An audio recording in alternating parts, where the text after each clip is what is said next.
क्रिस्त में मेरे प्यारे भाइयों और बहनों, आज हम लोग पवित्र परिवार का पर्व मना रहे हैं। आज के सुसमाचार में हम लोग पढ़ते हैं, ईसा की बुद्धि और शरीर का विकास होता गया, वह ईश्वर तथा मनुष्यों के अनुग्रह में बढ़ते गए। जॉनी और अनु नई नई शादी हुई थी, बड़े खुश थे। शादी के कुछ दिनों बाद ही उन्हें अपने नए घर में जाना था। नया घर में बहुत सामान उन लोगों ने लाया था। हर चीजों को अपने अपने जगह पर वे फिक्स करते थे और पूरा काम होने के बाद कुछ एक दो चीजें अपनी जगह पे रखनी थी। आखिरी में दोनों जॉनी और अनु अपनी कीमती चीज लेकर डाइनिंग हॉल में आए और डाइनिंग हॉल में उन लोगों ने वो कीमती चीज, अपना क्रूसीफिक्स, बहुत ही प्रोमिनेंट जगह पर रख देते हैं और उसके बाद ईश्वर से दुआ करते हैं, हे ईश्वर, तू हमें आशीर्वाद दे और हमेशा हमारे हृदय का रहस्यों को प्रकट कर। वो क्रूसीफिक्स जो डाइनिंग हॉल में रखा था, वो बहुत सालों तक वहीं टंगा रहा और साल बीतते गए। अनु और जॉनी 50 साल के हो चुके थे और अभी शादी का गोल्डन जुबली मनाने के लिए दोनों तैयार थे। दोनों गोल्डन जुबली का तैयारी में जुटे हुए थे। उनका परिवार बहुत ही अच्छा परिवार था। परिवार में 7 बच्चे थे। सबके सब पढ़ लिखे थे और जो भी उस परिवार को जानता था, वो परिवार उनके लिए एक नमूना था, एक मॉडल था, क्योंकि एक दूसरे के साथ वे बहुत प्यार से रहते थे, एक दूसरे को मदद करते थे, एक दूसरे के दुख तकलीफ में हमेशा आया करते थे और हर किसी को गौरव से देखते थे, मदद करते थे। जुबली के दिन अनु के एक दोस्त ने अनु से पूछा, आपका परिवार इतना सुंदर परिवार है, आपके परिवार में आपके 7 बच्चे अच्छे व्यवहार के हैं, अच्छे गुणों के हैं, शिक्षित हैं और सबको मदद करते हैं, आखिर आपने अपने इस 7 बच्चों को, उनका लालन पालन कैसे किया? अनु तब तक काफी बड़ी हो चुकी थी और वो अपना दाएं हाथ का उंगली को हिलाते हुए, आगे बढ़ाते हुए और क्रूसीफिक्स को दिखाते हुए कहती है कि we owe it all to that crucifix। हमारा परिवार जो कुछ भी हम है वो सब इस क्रूसीफिक्स के ओर से है। जी हाँ प्यारे भाइयों और बहनों, जो परिवार साथ में बैठकर प्रार्थना करता है, वो परिवार हमेशा जुड़ा रहता है। हर परिवार में दुख तकलीफें हैं, हर परिवार में बहुत प्यार भी है।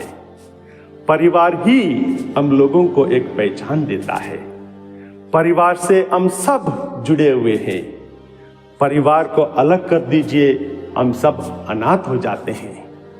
जो कुछ भी है, हमारी शुरुआत परिवार से होती है और हम सब परिवार के लिए जीने लगते हैं और परिवार के साथ आगे बढ़ते हैं। यह सच है मेरे प्यारे भाइयों और बहनों, जो चीजें हमें परिवार से मिलती है, शायद ही हम लोग कहीं दूसरे जगह पर पा सकते हैं। यह बताया गया है कि खून पानी से गाढ़ा है। It is true, blood is thicker than water. कभी कभी ऐसा लगता है कि बार में, रेस्टोरेंट में हम लोगों को गम मिटाने के लिए खुशियां मिल जाती है, ऐसा लगता है जब हम लोग पार्टी में जाते हैं, कुछ तो अच्छा लगने लगता है, जश्न मनाते हैं, खुशियाँ आती है, परंतु जो प्यार, जो खुशी हमें परिवार में मिलती है वो कहीं दूसरे जगह नहीं मिलती है।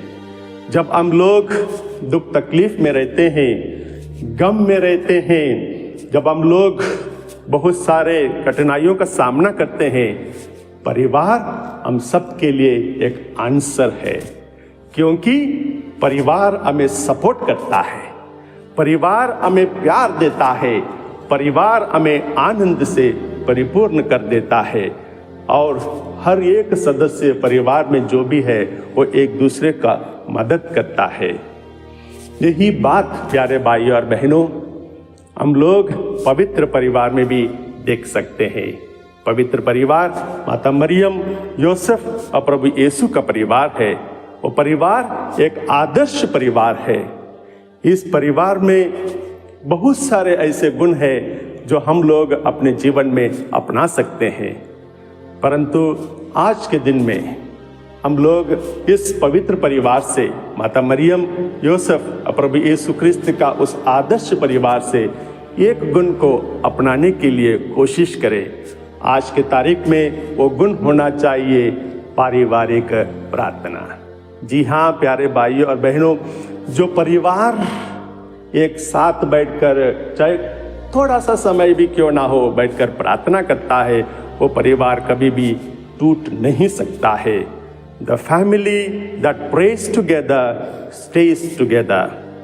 प्रार्थना द्वारा हम सबको सद्बुद्धि मिलती है और प्रार्थना द्वारा हम लोग अपने माँ बाप को आदर करने लगते हैं, बुढ़ापे में अपने माँ बाप का देखभाल करने लगते हैं और अपने बच्चों का अच्छी तरह से देखभाल करते हैं, उनको शिक्षित करते हैं, उनको अच्छे गुणों से आगे बढ़ने के लिए प्रेरणा देते हैं।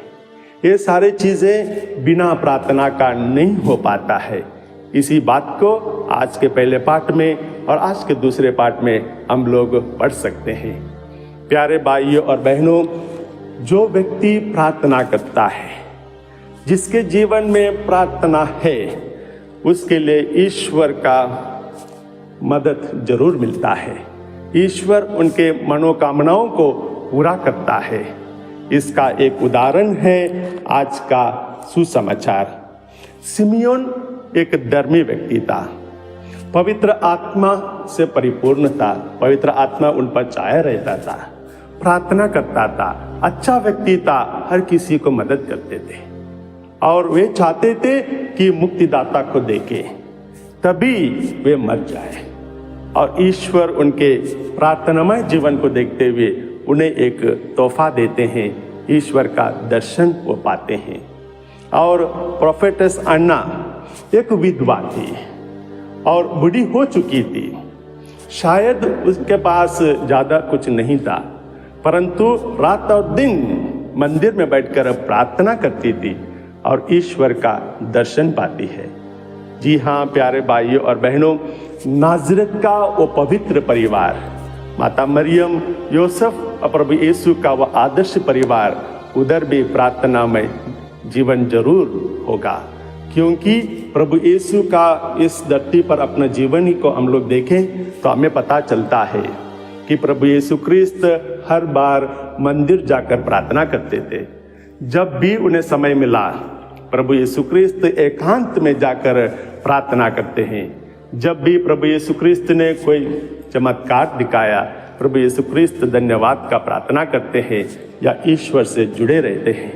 जब प्रभु यीशु क्रिस्त दुख संकट सह रहे थे, उन्हें अकेलापन महसूस होने लगा था, उन्हें यह पता चला था कि वे अभी क्रूस उठाने वाले हैं, गेत्सेमनी बाग जाते हैं, वहाँ पर घुटने टेकते हुए प्रार्थना करते हैं। प्रभु यीशु क्रिस्त जब सूली पर टंगे हुए थे, दुख सह रहे थे, बहुत कुछ तकलीफें आ रही थी, तब भी प्रभु यीशु क्रिस्त ईश्वर से जुड़े रहते हैं, प्रार्थना करते हैं। प्यारे भाइयों और बहनों, जो परिवार प्रार्थना में विश्वास रखता है, वो परिवार ईश्वर से जुड़ा रहता है, ईश्वर के करीब रहता है। हम लोग आज साल का आखिरी दिन है, बीता हुआ साल हम लोगों के पास अभी नहीं रहेगा, परंतु आने वाला साल हम लोगों का है। एक दृढ़ निश्चय करें, एक संकल्प करें कि कुछ समय परिवार में हम लोग प्रार्थना जरूर करेंगे। और प्रभु यीशु क्रिस्त हम सबको अपना जीवन में जो हम चाहते हैं प्रार्थनामय जीवन जीने के लिए प्रभु हमारी मदद करेंगे और हमारा परिवार भी एक आदर्श परिवार बनकर आगे बढ़ेगा।